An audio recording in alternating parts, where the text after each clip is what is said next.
Okay, this is Silecta from Hub Radio, and we're about to interview Pixel Fix. Hello, Pixel Fix. Hello. First of all, thank you for joining us. Oh, Thank you for having us, mate. First night of the tour today. It is. Yep. How are you feeling ahead of it? Prepared? Yeah, excited. Excited. I think we've put a lot of effort in before to make sure everything's ready. So I think now it's just time to enjoy it, I suppose. So yeah, excited, man. Okay, so Pixel Fix, obviously, it's a very interesting name. I first of all want to dig down to like where did the name come from? How did Pixel Fix come about? We've always wanted, like, we've always loved like the stories that massive bands come up with for their names. Like there's one like Biffy Clyro came up with one, didn't they? For like, I think he got out of the bath or something and stepped on newspaper and like lifted up his foot and like the ink ran and it said Biffy Clyro or something. But for us, sadly, I think it was just a name that constantly came up. No falling out the bath then? No, I wish there was, man. But no, it's just a name that frequently came up, and it seemed to match what we're about, and it seemed to work with us. So. What's it like, kind of being from a scene such as Oxford? Obviously, Radiohead from Oxford, Supergrass. There's definitely a music scene there. Do you think that's influenced your sound and like your image and things like that? Maybe not so much our image, but I mean because we've kind of grown up in that whole kind of like scene. I think Oxford seems to be a lot more open to listen to our music and stuff, so it's like our favourite, I'd say. I don't want to speak for everyone, but I'd say it's like our favourite place to play, probably. On the Cowley Road? Yeah, within there. That's my hometown. Yeah, definitely. Oxford's got a lot of different scenes going on as well, so it's kind of, it's hard to just put yourself into one, really. I mean, we kind of always just preferred keeping it open and not necessarily pigeonholing ourselves. So when you say Oxford's got a lot of scenes, kind of what scenes do you, as spectators, kind of like to dive into? There's a lot of good electronic music going on. Yeah. Okay. Also, we've been lucky enough, like, because there's a band called Spring Offensive from Oxford. Okay. And they do, like, performances in churches and stuff like that. And I've always been, like, a big fan of that. And luckily last year, they actually asked us to come and play with them on one of their, I can't remember what church it was. But yeah, we just turned up and they just set up gigs in random places. And that's really cool, man. I'm all about that. Cool, so yeah, it was cool. We got to play with them as well. So that leads us on nicely to obviously acts you supported. Like there's the 1975. I think there was a Crystal Fighters you supported as well. Like what's it like supporting kind of acts of that kind of high caliber? And it's a challenge, really. I mean, you have to really step your game up to not look like a complete fool. But I mean, what we found, we were kind of terrified of playing with much bigger bands, quite intimidating. But they were actually all really welcoming and friendly and really helped us out. So I think just probably. Because when we first released last year, so before that we hadn't really been played much outside Oxford and hadn't really got into any other scenes, but we supported the 1975 early last year. And I think even playing with bands that put on such good live shows, I think kind of wanted us to kind of better our live show and made us just a bit more conscious about that side of playing live.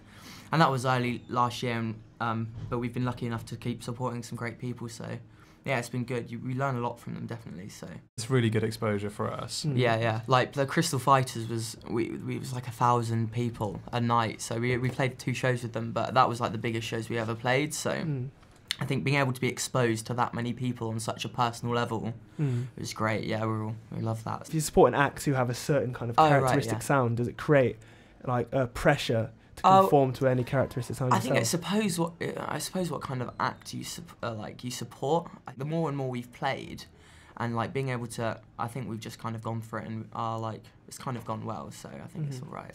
Okay, well, talking about your sound also, like personally, when I listen to your sound, I think of bands like I don't know Radiohead, Mount Kimby, Chorus. There's all sorts of kind of atmospheric sounds in there as well as obviously that kind of band, kind of indie kind of feel. Yeah. I mean, where does your sound kind of come from? Like, where are the influences in your sound? Guitar music is like the reason we all started playing and kind of creating and wanting to get involved in music anyway. Being in bands as well. Yeah, and stuff like that. Yeah. And at the start of Pixel Fix, me and Clem, who's the guitarist, were producing electronic music at the time. Okay.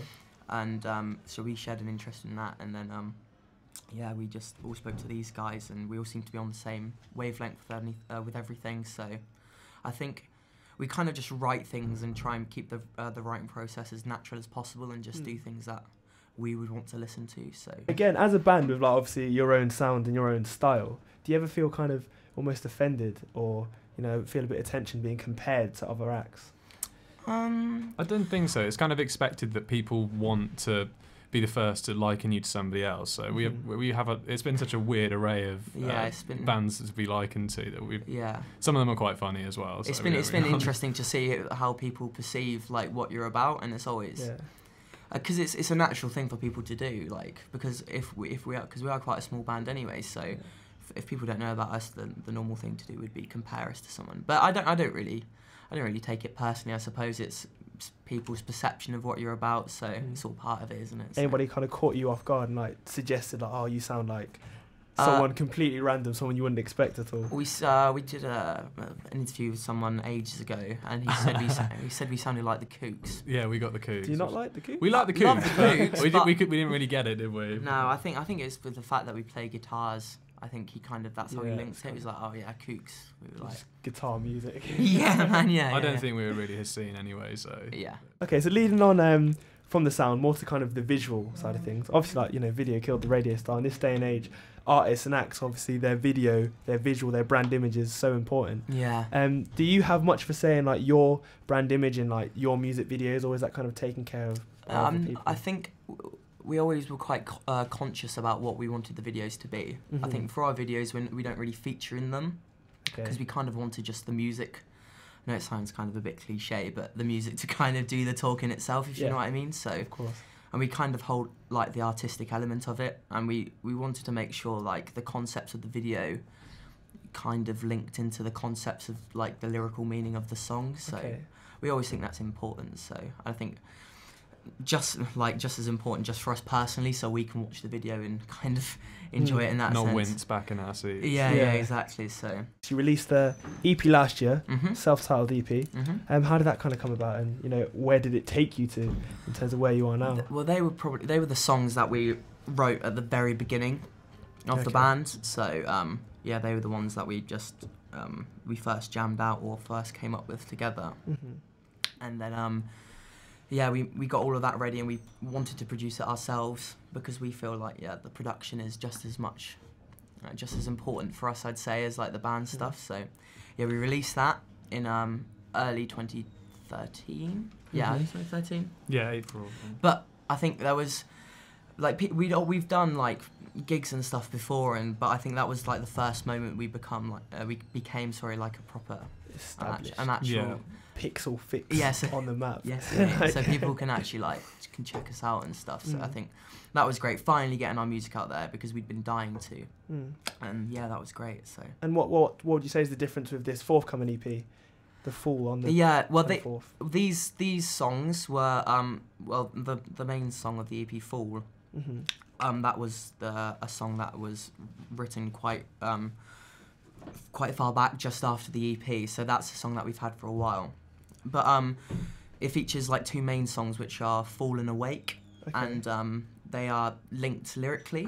So we never really liked the idea of releasing just a single. We've always wanted to release something that people can really sink their teeth into. So because they were too linked, it was like, okay, let's try and make a full body of work around it. So we wanted people to be able to listen to the EP as one solid track, and each kind of electronic piece of music is linked and shares themes with the other songs. So, and it all kind of tells a story as one kind of solid song and one body of work. I think that's like in comparison to the first one, where they were just kind of 4 tracks that were just linked in the sense that we wrote them at the beginning. But I feel for this EP, it's kind of has like a story for the whole EP and stuff. So. In saying that, then, are you going to kind of perform it in a similar way, kind of as a one performance kind of piece? We're incorporating that into our live set. I mean, we play one of the intermissions and Fall. We play it because they share the same themes and stuff, and it seems to work. It makes sense. So if people listen to the EP, because it's not out yet, but I think once people listen to it more, I think we'll start to incorporate it more. But we're starting to do that anyway. So. Okay, and obviously you're going on tour right now. Tonight's first night. Yeah. How are you feeling about it? Are you feeling different to the first time you toured the last EP? Yeah. I think that was the first tour we did, so everything was just like, this is crazy. We didn't know how anything would turn out, and when we arrived at Moles, there was nobody there, and we just thought, this is going to be an awful night. And then it really filled out, and it felt really good, and it was actually one of the best shows off the tour, so we were really, really looking forward to coming back. And now you're technically veterans. Well, once before, if you say so. But it's good that we're starting off in Bath, because Bath was crazy last time. So finally, what's the kind of big plan for the future? Obviously, it's the second EP now.